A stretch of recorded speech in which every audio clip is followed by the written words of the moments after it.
नमस्कार दोस्तों। तो आज मैं आपको सुनाने चल रही हूँ सुभद्रा कुमारी चौहान जी के द्वारा लिखी गई कहानी किस्मत। भौजी तुम सदा सफेद धोती क्यों पहनती हो? मैं क्या बताऊँ मुन्नी। क्यों भौजी, क्या तुम्हें अम्मा रंगीन धोती नहीं पहनने देती? नहीं मुन्नी, मेरी किस्मत ही नहीं पहनने देती। अम्मा भी क्या करें।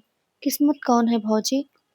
वह भी क्या अम्मा की तरह तुमसे लड़ा करती है और गालियां देती है? 7 साल की मुन्नी ने किशोरी के गले में बाहें डालकर पीठ पर झूला झूलते हुए पूछा, किस्मत कहाँ है भौजी? मुझे भी बता दो।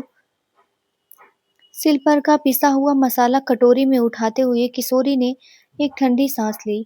बोली, किस्मत कहाँ है मुन्नी, क्या बताऊं? आंचल से आंसू आंसू पोंछकर किशोरी ने तरकारी बघार दी। खाना तैयार होने में अभी आधे घंटे की देर थी। इसी समय मुन्नी की माँ गरजती हुई चौके में आई। बोली, 10, साढ़े 10 बज रहे हैं, अभी तक खाना भी नहीं बना। बच्चे क्या भूखे ही स्कूल चले जाएंगे? बाप रे बाप, मैं तो इस कुलच्छनी से हैरान आ गई। घर में ऐसा कौन सा भारी काम है जो समय पर खाना भी नहीं तैयार होता? दुनिया में सभी औरतें काम करती हैं या तो ही अनोखी काम करने वाली है। एक सांस में मुन्नी की माँ इतनी बातें कह गई और पटा बिछाकर चौके में बैठ गई। किशोरी ने डरते डरते कहा, अम्मा जी अभी तो 9 भी नहीं बजे हैं। आधे घंटे से सब तैयार हो जाता है, तुम क्यों तकलीफ करती हो? चिमटा खींचकर किशोरी को मारती हुई सास बोली, तू सच्ची और मैं झूठी। 10 बार रांट से कह दिया कि जबान ना लड़ाया कर, पर मुंह चलाए ही जाती है। तू भूली किस घमंड में है? तेरे सरीखे 50 को तो मैं उंगलियों पर नचा दूं। चल हट, निकल चौके से। आग पोंछती हुई किशोरी चौके से बाहर हो गई। जरा सी मुन्नी अपनी माँ का यह कठोर व्यवहार विस्मय भरी आंखों से देखती रह गई।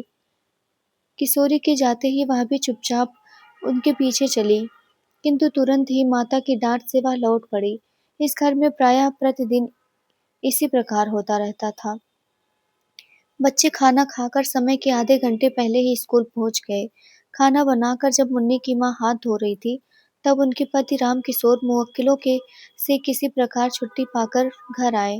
सुनसान घर देखकर बोले, बच्चे कहाँ गए सब? नथुनी फुलाते हुए मुन्नी की माँ ने कहा, स्कूल गए और कहाँ जाते।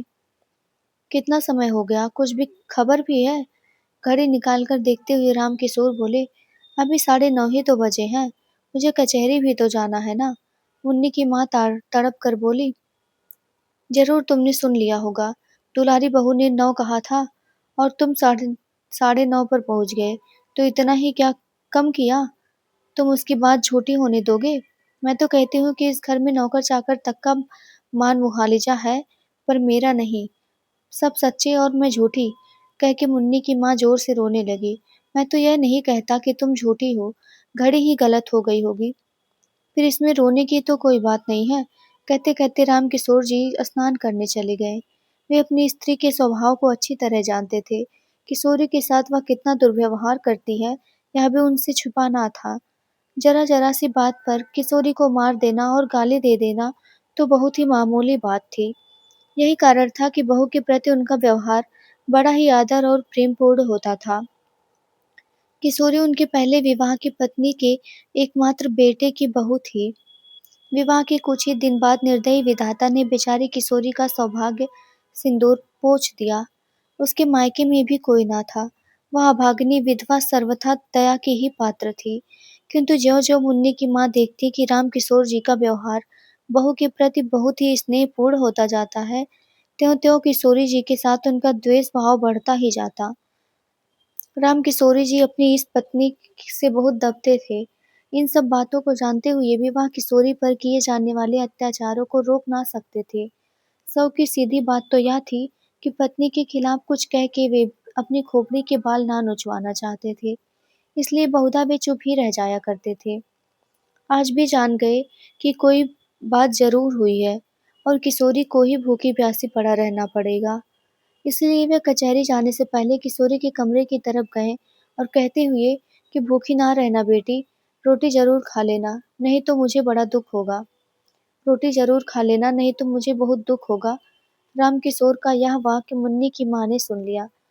उनके सिर से पैर तक आग लग गई। मन ही मन सोचा, इस चुड़ैल पर इतना प्रेम।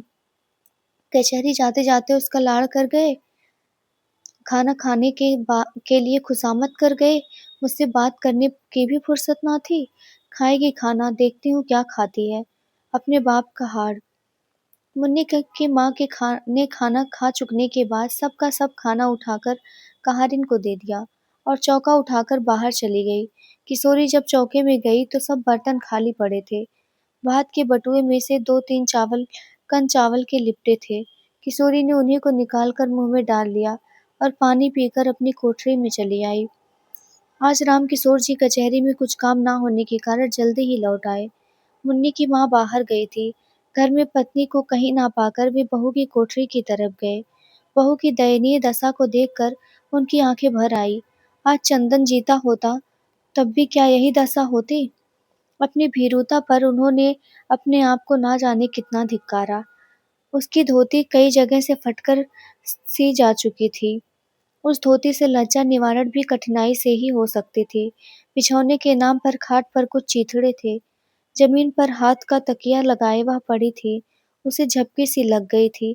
पैरों की आहट पाते ही वह तुरंत उठ बैठी। रामकिशोर जी को सामने देखते ही संकोच से जरा घूंघट सरकाने के लिए उसने ज्यों ही धोती खींची, धोती फट गई। हाथ का पकड़ा हुआ हिस्सा साथ नीचे चला आया। रामकिशोर ने उसका कमल सा मुरझाया हुआ चेहरा और डबडबाई हुई आंखें देखी। उनका हृदय स्नेह से कातर हो उठा। वे ममत्व भरे मधुर स्वर में बोले, तुमने खाना खा लिया है बेटी? किशोरी के मुंह से निकल गया, नहीं। फिर वह संभल कर बोली, खा तो लिया है बाबू। रामकिशोर, मुझे तो ऐसा मालूम होता है कि तुमने नहीं खाया है। किशोरी कुछ ना बोली। उसका मुंह दूसरी ओर था, आंसू टपक रहे थे और वह नाखून से धरती खुरच रही थी। रामकिशोर फिर बोले, तुमने नहीं खाया ना? मुझे दुख है कि तुमने भी अपने बूढ़े ससुर की एक जरा भी बात ना मानी। किशोरी को बड़ी ग्लानि हो रही थी कि वह क्या उत्तर दे। कुछ देर में बोली, बाबू मैंने आपकी आज्ञा का पालन किया है। जो कुछ चौके में था खा लिया है। झूठ नहीं कहती। रामकिशोर को विश्वास ना हुआ। कहारिन को बुलाकर पूछा तो कहारिन ने कहा, मेरे सामने तो बहू ने कुछ नहीं खाया। माँ जी ने चौका पहले से ही खाली कर दिया था, खाती भी तो क्या। पत्नी की नीचता पर कुपित और बहू के सौजन्य पर रामकिशोर जी पानी पानी हो गए। आज उनकी जेब में 50 रुपए थे। उसमें से 10 निकालकर वो बहू को देते हुए बोली, यह रुपए रखो बेटी, तुम्हें यदि जरूरत पड़े तो खर्च करना। इसी समय आधी की तरह मुन्नी की माँ कोठरी में प्रवेश किया। बीच से ही रुपयों के को झपट कर छीन लिया। वह किशोरी के हाथ तक पहुंचने भी ना पाए थे। गुस्से से तड़प कर बोली, बाप रे बाप, अंधेरा हो गया। कलयुग जो ना करावे सो थोड़ा है। अपने सिर पर की चांदी की तो लाज रखो। बेटी बहू के सोने घर में घुसती तुम्हें लाज भी ना आती। तुम्हारे ही सर चढ़ाने से तो यह इतनी सर चढ़ी है। पर मैं ना जानती थी कि इस बात इतनी बढ़ चुकी है। इस बुढ़ापे में गढ़े ही क्यों जा रहे हो? राम राम, इस पापी के बोझ से तो धरती दबी जाती है। वे तीर की तरह कोठरी से निकल गई। उनके पीछे ही राम किशोर भी चुपचाप चले गए। वे बहुत वृद्ध तो ना थे, परंतु जीवन में नित्य होने वाली इन घटनाओं और जवान बेटे की मृत्यु से वे अपनी उम्र के लिहाज से बहुत बूढ़े हो चुके थे। ग्लानि और क्षोभ से वे बाहर की बैठक में जाकर लेट गए। उन्हें रह रहकर चंदन की याद आ रही थी। तकिए में मुंह छिपाकर वह रो उठे। पीछे से आकर मुन्नी के पिता के गले में बाहें डाल दी। पीछे से आकर मुन्नी ने पिता के गले में बाहें डाल दी। पूछा, क्यों रोते हो बाबूजी? रामकिशोर ने विरक्त भाव से कहा, अपनी किस्मत के लिए बेटी।